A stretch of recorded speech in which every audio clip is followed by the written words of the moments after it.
Hey y'all, hey, welcome back to the channel. I have some exciting updates for y'all, but before I tell y'all, let's get into the obvious. I'm doing a bentonite clay mask right now, y'all. It's just bentonite clay mixed with apple cider vinegar. You can use water instead if it's too potent for you, but y'all, I think just ever since I turned 30 in February, my body is going through the hormonal changes and my skin has just been acting up, and I've been getting acne again like I was like 13 years old. And I don't know what it is. Now, I will say Blair has been back home from her holiday with her grandparents for maybe like a week now. And those 2 weeks she was gone, Corey and I were eating like teenagers. We were eating crap, we were drinking sodas, all of the sweets, all of the candy, because we try not to. Oh, okay, my tripod just adjusted, so because we try not to eat that stuff when she's here, but when she was gone, honey, we were indulging, so I think all of that junk is also coming out. I have been in the yard more, doing more yard work, trying to prep my garden, burning yard debris and all that kind of stuff. So I think those two things in combination with me just getting older is making my skin just act up. So bentonite clay mask is like my tried and true. This is a very potent mask. I would, if you have sensitive skin, I would recommend doing it like once every 2 weeks. But if you have like pretty normal skin like me, you can get away with once a week. This is my second time doing it this week. Today's Tuesday. I did it on Sunday and saw, and it, y'all, when I tell you, it immediately like pulls out all of your impurities like the next day.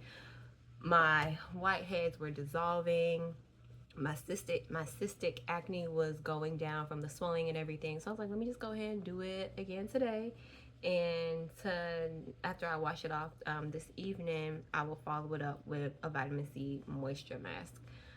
But yeah, if you like detox, like clay mask or charcoal mask, a bentonite clay mask is like a step up from that. You can get bentonite clay like at your local beauty supply store, Amazon. I like to use the Aztec one, and just mix it with some apple cider vinegar, get it to your consistency, and apply it. And it will, when I tell you it dries down, it dries down. I'll probably keep it on for 30 minutes, and every now and then I will spray my face with rose water just to make the drying down a little more bearable. It's actually drying down pretty heavy right now. So just trying to loosen it up a little bit. So yeah, oh gosh, and now it's like getting everywhere because it's crackling off of my face. I'm getting it all in bed. Okay, and fix that. Okay, I hold my dress out so if it cracks, it'll fall in there. Okay, so yeah, what I wanted to tell you guys was I am going to be doing my second round of egg donation. I had been waiting because I did my first round back in March, and I am out of my 12-week recovery period, and the clinic invited me back to donate again, and I accepted, and they actually ordered my birth control pills today. They should be arriving tomorrow. And I actually already have my cycle for June, so I'll have to wait for my July cycle to start the birth control pills again, and get ready for the retrieval. So yeah, I'm really excited about that. I think this time around I will be more detailed in documenting for y'all. So like when I do my injections, where the birth control pills arrive and all of that. And I'm just really, really excited, and it should be a much faster process this time because this time I'm donating my eggs to the egg freezing part of the clinic versus me being matched with someone who like picks me, so I don't have to wait to be picked from the donor database this time. Someone can pick me from the frozen egg donor database list, if that makes sense.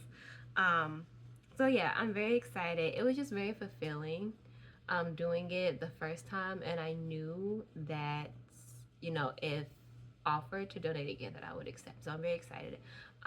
Just a little bit of background. If y'all haven't seen my first egg donation video of round one, Make sure you look at that. I will try to insert the clip somewhere up here.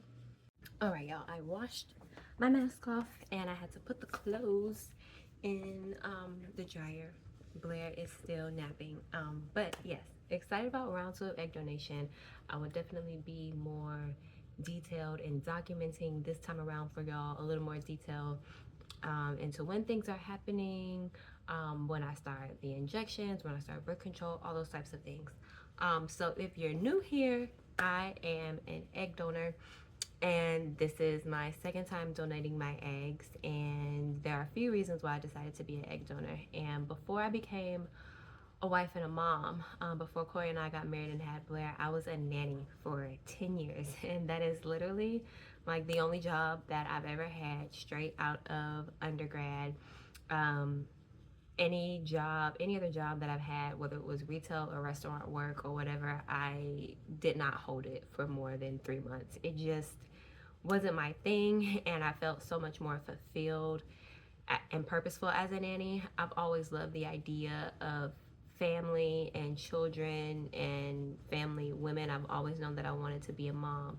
And when I figured out that I could support myself by doing that and helping other people manage their households and raise their kids, um, it was just something that I love to do. And being a nanny really exposed me to so much diversity and so many different paths to having a family and becoming a mom.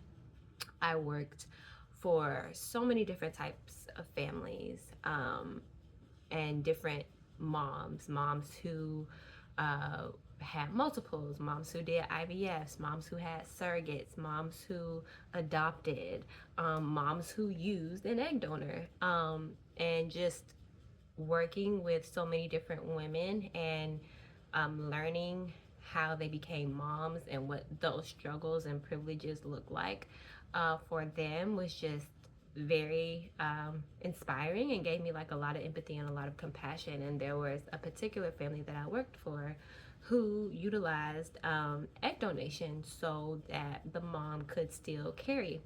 And I also went to an all women's college, and different fertility clinics would come onto campus trying to recruit girls to become egg donors. And once I worked for that family and just kind of started piecing the pieces together of what egg donation was, I knew that it was something that I wanted to do after I had, a kid of my own. And so fast forward, Corey and I get married and we have Blair, and I found a fertility clinic that I wanted to work with.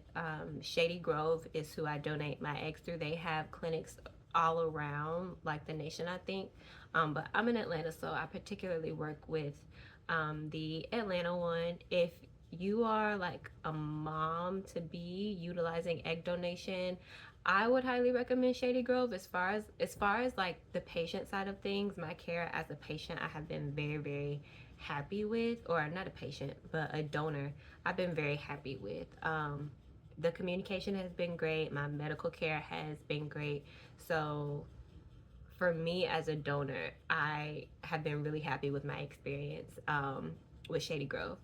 So I found a clinic that I want to work with, Shady Grove, and I was not able to donate until after I had finished breastfeeding, and I breastfed Blair for a year.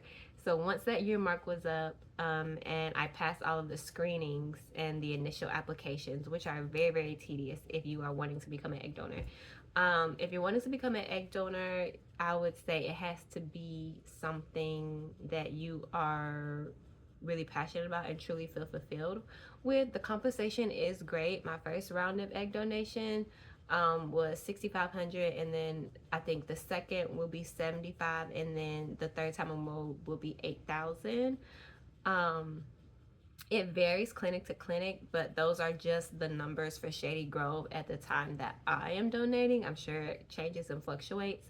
But the process of donating, from your application process to your actual egg retrieval surgery, is months at a time. So you won't see that money probably for at least the next like 6 months. So you want to be doing it for the right reasons. Um, so yeah, so I stopped breastfeeding past my initial screenings and everything. Ooh, past my initial screenings. And then we got pregnant, and I couldn't donate anymore. And then we miscarried. I miscarried pretty early on. That was like 6 weeks, and then I had to wait 2 months post miscarriage to be considered again for egg donation. Um, and then went through that whole process with the screenings and everything, starting the meds and whatnot, and then completed my egg retrieval um, in March. And after so egg donation is something that I've always wanted to do, but once we miscarried and I experienced that loss and infertility issue for myself, it kind of sealed the deal for me. And I was like, yeah, this is something that I want to do. And if I can help ease that burden for another family, um, then I definitely want to do it. And my first cycle, I think I was able to donate 32 eggs. And, you know, that was a great feeling. Obviously, I don't know if all 32 of those eggs will be viable and if they'll turn into a person. But just knowing that I helped someone else's journey, um, become a little easier, it was very fulfilling. So, yeah, you guys, we're doing it again. And I will keep y'all updated on the process. Being an egg donor has been very fulfilling for me, just as a Black woman, because you don't hear a lot about for fertility and like the issues surrounding infertility in the Black community. It's still kind of taboo. Black women using surrogates, Black women using egg donors, Black women being egg donors. It's all kind of just like still taboo territory in our community. It's getting better, but it's still, the reservations that people have about them. So I hope that me talking about it and me sharing the experience will alleviate some of that. And I think overall, I just have more empathy as a woman, and for other women and for other moms. I am now a woman who has carried a child, lost a child, and donated my eggs so another family can have a child. And I take a lot of pride in that, because it has just expanded my perspective and expanded my empathy. So yeah, I just wanted to share that with y'all, and hopefully I will remember to take y'all along for the ride as I do injections and as we get ready for egg retrieval day and all of that. So yeah, thank y'all for watching. Make sure that you like, comment, and subscribe, and I will see you in the next video.